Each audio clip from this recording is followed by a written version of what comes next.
ወድ የስማርኛል ሎም የቆራው የቁርንጂ ትወድ የስማርኛል ሎም የቆራው የቁርንጂ እንኳን ሎሎ ከአማላጅ ሉናል ዶርሶም ካንቺ ዶች እንኳን ሎሎ ከአማላጅ ሉናል ዶርሶም ካንቺ ዶች ሰላም እንዴናችሁ በእያላችሁ በጡል ነገር ሰላም ነው። አሽይና እንዲያላችሁ እሞኝላችኋለሁ። ቤስቲስ ከሁሉ ወደች ላይክ እና ሼር እያደረጋችሁ ሐሳቦቻችን ለብዙዎች አቆፍሎ ለዚህ ኮርፍ አመሰግናችኋለሁ። ሐሳቡ ሲሞቻችሁ እንደሎም ወዳችሁ 3000 ላይክ እንድትገጩኝ በቶቶና አጎ ብዛቻለሁ። ዛሬ ሚዛናችን ይዘላችሁ የመጣው ሱፐር ዜና እግረኛ ሚዲያ ላይ የቀረቡት ከፊንቴክ ጋር በተገናኘ ከዚህ ማጭበርበር ጋር በተገናኘ በህግ ቁጥጥር ስር የዋሉ ታዋቂ የኢትዮጵያ አርቲስቶች እነ ሰራዊት ፍቅሬና እነ ዳንኤል ተገኘን ጨምሮ ሌሎች ተጠርጣሪዎች እንግዲህ በዋስ ተፈተዋል። ጉዳዩ በህግ ሂደት ላይ እያለ እግረኛው ሚዲያ እነዚህ ሰዎች ንጹሃን ቅዱሳን እንደሆኑ አድርጎ ለመሳልና ለማስተባበል የፍርድ ሂደቱ ላይም ጫና ለመፍጠር እግረኛው ሚዲያ እንግዲህ አድርጎ አቅርባል። እነዚህ ሰዎች በምን ምክንያት ነው? ራሱ እግረኛው ሚዲያ ወንጀለኛ ነው። ከ1400 በላይ ተበዳዮች ባሉበት ኬዝ ላይ አንዳቸውንም ሳያቀርብ አንዳቸውን ከተበዳይ አንድም ሰው አልቀረበም። 1400 ሰው ነው በፍርድ ቤት ጉዳይ ላይ የቀረበው። 1400 ተበዳይ ነው። አንዳቸውንም ሳያቀርብ በዳዮችን ብቻ ንጹህ አድርጎ ለማቅረብ ሲጀመር ጉዳዩ በህግ ሂደት ላይ ያለ ነው። በእንጥልጥል ላይ ያለው ጉዳይ ነው።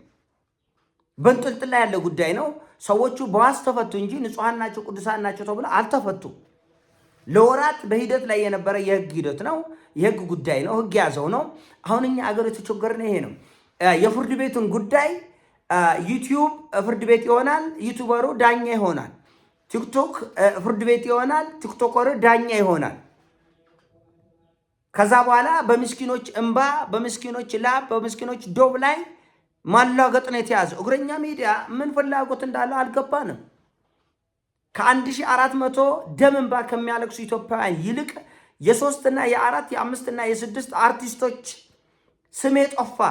ሰሞኑን የስፔን የሴቶችና ወጣቶች ሚኒስተር የሆኑት ሴት ወጥተው ከፍተኛ ባለስልጣን ወጥተው ለእስራኤል ባለስልጣናት ምላሽ ሰጥተው ነበርና የእስራኤል ባለስልጣናት የስፔን ባለስልጣናት ስማችንን እያጠፉ ናቸው። በጋዛ ጉዳይ እንግዲህ እንደምታውቁት ስፔን በከፍተኛ ሁኔታ እስራኤልና አሜሪካን ወጥራ ይዛለች እና በኢራን ጉዳይ አሜሪካን፣ በጋዛ በፍልስጤም እልቂት ጉዳይ ደግሞ የእስራኤል ባለስልጣናትን በከፍተኛ ሁኔታ እያወገዙ ነው ያሉት እና የእስራኤል ባለስልጣኖች ስፔኖች እያወገዙ ነው፣ ስማችንን እያጠፉ ነው ሲባል ይቺ ሚኒስተር ወጣ፣ የህፃናትና የወጣቶች ሚኒስተር ነች በስፔን ወጣ። ምን አለች? ዘር እያጠፉ ስለ ስም መጥፋት ማውራት ምን ማለት ነው? ይኸውልህ እንደዚህ ነው። አንዳንዱ ብጥለው ገለበጠኝ ነው። በደሉን ራሱ መልስ አንተ ላይ ጅራፍ ራሱ ገርፎ ራሱ ይጮሃል ነው።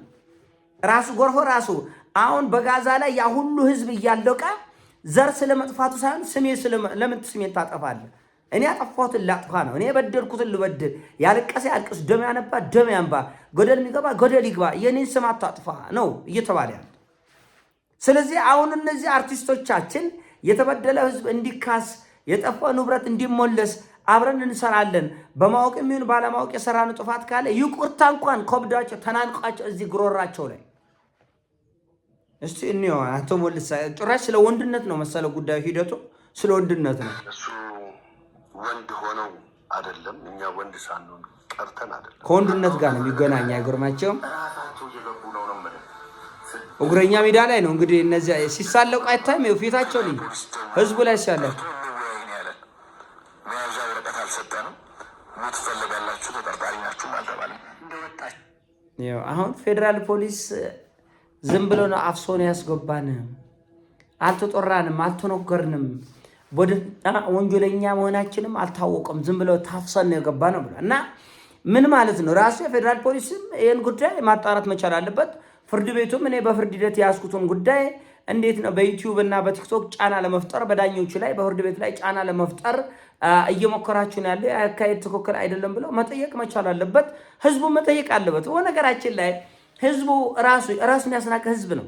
እኔ ምንም አይመስልኝ እንደ ስለማያስችለኝ በሳጫለሁ እናደዳለሁ እንጂ ህዝባችን አንድ ጊዜ ወደ ውጭ ሀገር እንሄዳለን በሚል ይዘረፋል፣ አንድ ጊዜ በሪሲት ጉዳይ ይዘረፋል፣ አንድ ጊዜ በመኪና ጉዳይ ይዘረፋል። ቦታ እየቀያየረ እውነት እኔ እግዚአብሔርን ካልፈራው ፊንቴክ የሚለውን ፈንተክ ብዬ ብመጣ ይዘረፋል ህዝቡ። ይዘረፋል። አሁን ነገ ፈንታክ የሚባል መኪና አስመጪ በካት ይገባል፣ ህዝቡ ይመዘገባል፣ መጥቶ ይመዘገባል፣ ይጋፋል ደግሞ መጥቶ እና በጣም ተቸግረናል እኛ። ዩቲዩበሩ ብቻ አይደለም ያስቸገረን፣ ዞራፊው ወንበዴው ነጋዴው ብቻ አይደለም ህዝቡ በጣም አስቸጋሪ። ካልተዘረፍኩ ብሎ የሚጋፋ የሚተናነቅ ህዝብ ነው። እየተናገረን 1 ሚሊዮን ጊዜ እየተናገረን የማይሰማ ህዝብ ነው። ከኛ ይልቅ ዘራፊዎችን በጥብቅ የሚያፈቅር ህዝብ ነው። ስለዚህ እኛ ምንም ማድረግ አንችልም። እግረኛው ሚዲያ ግን የምታደርገው ድርጊት በህግ እንደሚያስጠይቅ ማወቅ መቻል አለበት። የፊንቴክ ተበዳዮችም ራሱ እግረኛው በህግ እንዲጠየቅ ማድረግ መቻል አለባቸው። ምክንያቱም በፍርድ ሂደት ላይ ያለው ጉዳይ፣ በህግ ጥላ ስር ያለው ጉዳይ ለአደባባይ በማውጣት በሚዲያ በመንዛት ፍርድ ቤቱ ላይ ጫና ለመፍጠር ከተበዳዮቹ ይልቅ ለበዳዮቹ በመወገን ምንም ሆነ ምንም ይሄ ጉዳይ መጨረሻ ላይ ጥፋተኛ ሆናችሁ ትገኛላችሁ። ምንም ጥያቄ የለውም። ምክንያቱም እናንተ ህዝቡ አጭበርበራችኋል አይደለም የተባለ የተጭበረበሩ ሰዎች አሉ ነው። እነዚህ የተጭበረበሩ ሰዎች ሲጭበረበሩ ሐሰተኛ ማስታወቂያ ሰርታችኋል ነው የተባለ። ህዝቡ እናንተን አምኖ ችግር ውስጥ ገብቷል። ህጉ ደግሞ እንደዛ ነው የሚለው። ማስታወቂያ የተሰራውን ማስታወቂያ ያስተላለፈ የቴሌቪዥን ጣቢያ ሁሉ ይጠየቃል ነው የሚለው። ይጠየቃል ነው። እኔ አሁን አንድ ማስታወቂያ አልሰራሁም። እግዚአብሔር ይመስገን ቆብረር ያልኩ ነኝ። የመጨረሻ ቆብረር ያልኩ ድልቅቅ ያልኩ አልሰራሁም። ከሰራው ግን እጠየቃለሁ። ምክንያቱም እኔ ለምሳሌ ለህዝብ ሞርዝ አስተዋውቄ ህዝቡ ሞርዝ ከተጠቀመ በኋላ እኔ ማስታወቂያ ሰራው እንጂ ምን አውቃለሁ ማለት አልችልም። በግ እጠየቃለሁ። ምን አይነት ነው ማስታወቂያ ያልከውን ታደርጋለህ ወይ? ህጋዊ ማስረጃዎች አሉህ ወይ? ዶኩመንቶች አሉህ ወይ? ማጣራት ያስፈልጋል። ሁሌ በቃ እናንተ ቅዱሳን መላእክት እግዚአብሔር መላእክት ናቸው፣ ሌላው ብቻ ነው በደለኛ፣ ሌላው ብቻ ጥፋተኛ፣ ሌላው ብቻ ኃጢአተኛ፣ እናንተ ቅዱሳን ናቸው።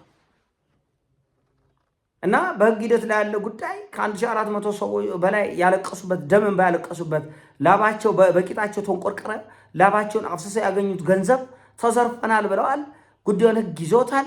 ህግ ፍርድ እስኪሰጥ ድረስ አርፈ ቤት ትቀመጣለህ አትቀመጥም? ሁሉም አርቲስት ተብዬው ትቀመጣለህ አትቀመጥም? አፍን ዘግተህ የፍርድ ሂደቱ ትጠብቃለህ አትጠብቅም? ትጠብቃለህ።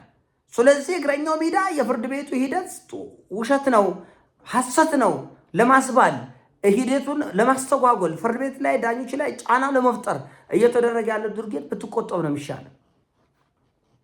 የኛ ከርስ አልሞላምና በህዝብ እንባና በህዝብ ደም ላይ መኖር አይቻልም እና ከድርጊት ብትቆጠብ ጥሩ ነው። እግረኛ ሚዲያ በእርግጥ ሀይ የሚለው ሰው ጠፍቷል። ህዝቡም ሁሉ እኔ የተወረደውት ነገር ያ ነው። ህዝባችን ብትገፋው፣ ብትበድለው፣ ብትጮቁነው ያጨበጭበልሃል።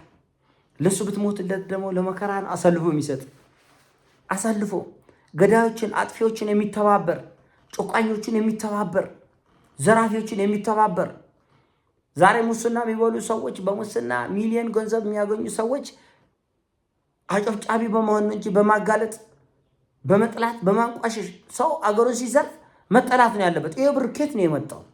አብሬያቸው አድጌ የመንግስት ቢሮ የሆነ ስልጣን ሲይዝ ያልተገባ ገንዘብ በሆነ ፍጥነት ሳገኝ ከየት ነው ያመጣው? ማን አንተ? በህዝብ እንባ ነው ወይ በህዝብ ላብ ነው ወይ በህዝብ ዶም ነው ወይ ብለህ ህዝብ የማይጠይቅ ከሆነ ከየትም ፍጩ ዱቄትን አምጪው ቪኤትም ሊያዝ ጂፕላስ ምናምንም ልስራ ሁሉም ሀብታም ስለሆንክ ብቻ የሚያጨበጭብ ከሆነ ሁሉም የሚሄደው ለመዝረፍ ለመንጠቅ ሀብታም ለመሆን ፎቅ ለመደርደር ነው። እና ህዝባችን እባክህን ጠይቅ። ግድ የለም ወይ እኛ ምን ብላ እንዲሮ በእናትህ ወይ እኛ አልጠገብን ወይ እናንተ አትጠገባችሁ፣ እኔም ሞርሙረኝ እናንተም ሞርሙራችሁ።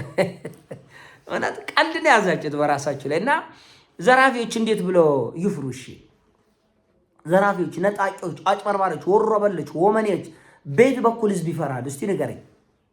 እና እኛ እንግዲህ የምንችለውን ያህል ጮኸናል። በህግ ሂደት ላይ ያለ 1400 ሰዎች ደም እንባ እያለቀሱበት ያለ ቤተሰብ ተርቦ ተጠምቶ ነገ ቤተሰቦቼ ልጆቼን አስተዳድራለሁ ትዳሬን እደጎማለሁ የተባለበትን ኑሮ አፍርሳችሁ እንደገና ደግሞ እኛ በዳዮች አይደለንም። በዳይ ካልሆንክማ ጉዳይ እኮ ወደ ፍርድ ቤት አይሄድም። እና 1400 ሰዎች መረጃና ማስረጃ ይዘው እየተንከራተቱበት እያለቀሱበት ያለ ነው። ስለዚህ እናንተም በአስቸኳይ ተበዳዮችም እነሱ ወደ ሚዲያ እንደመጡ እናንተም በአስቸኳይ ወደ ሚዲያ በመምጣት እሪ ብላችሁ እንባችን አፍሳችሁ ህዝብ ይይልን አገር ይስማልን ማለት ያስፈልጋል ባይ ነኝ። ይሄን ሐሳብ ሲሞቻችሁ ላይክ አርጉ፣ ሼር አርጉ። ወዳችኋለሁ። ፒስ። ሀሳባችሁን አስተያየታችሁን መስጠት አትርሱ። እወዳችኋለሁ። ፒስ